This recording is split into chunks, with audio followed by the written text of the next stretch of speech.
कि आपदा से प्रभावित लोगों के लिए मदद के लिए आपने 2023 में भी एक पैकेज का ऐलान किया था, 4,500 करोड़ रुपए हिमाचल प्रदेश में।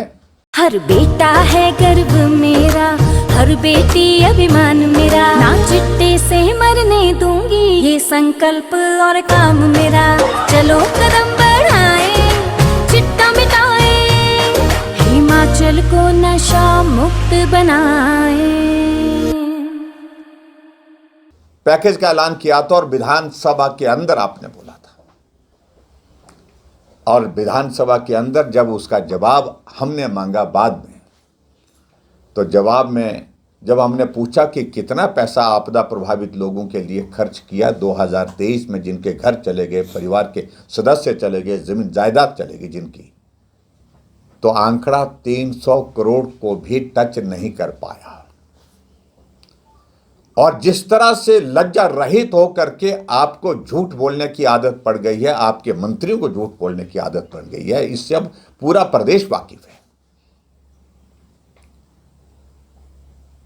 और मैं इस बात को दावे के साथ कह सकता हूं, जो मदद आपने की है उससे कम नहीं, उससे ज्यादा मदद हिमाचल प्रदेश में लोगों ने, उन आपदा प्रभावित लोगों की है, समाज ने की है।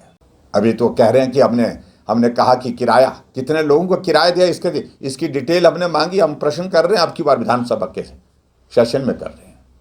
बहुत कम लोगों को जो है वो किराया दिया जा रहा है। और दूसरी बात, जो फुल्ली डैमेज्ड हाउसेज हैं उसका नंबर भी कम कर दिया, उनको पार्शियली डैमेज में कन्वर्ट किया जा रहा है। जो घर रहने के लायक नहीं रहा, जो घर बिल्कुल ध्वस्त हो गया है, सिर्फ इतना ही है कि छत जो है ऊपर दिखाई दे रही है, उनको भी आपने कंसीडर नहीं किया है।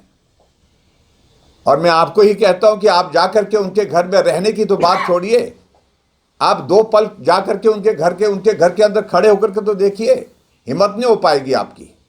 जिन घरों को आप पार्शियली डैमेज करके जो है फुली डैमेज नहीं कर रहे हैं, घोषित नहीं कर रहे हैं, क्योंकि आपको लग रहा कि उसमें फिर पैसा देना पड़ेगा। इस प्रकार से मुख्यमंत्री ने अपनी राजनीतिक भड़ास, फ्रस्ट्रेशन जिसको मैं कह सकता हूं, और उनके मंत्री जो रेवेन्यू मिनिस्टर, उन्होंने निकाली। पूरा प्रदेश उस सारी बात को लेकर के हैरान है। और एक तरह का ये कार्यक्रम सिर्फ और सिर्फ जयराम ठाकुर को कोसने के लिए था।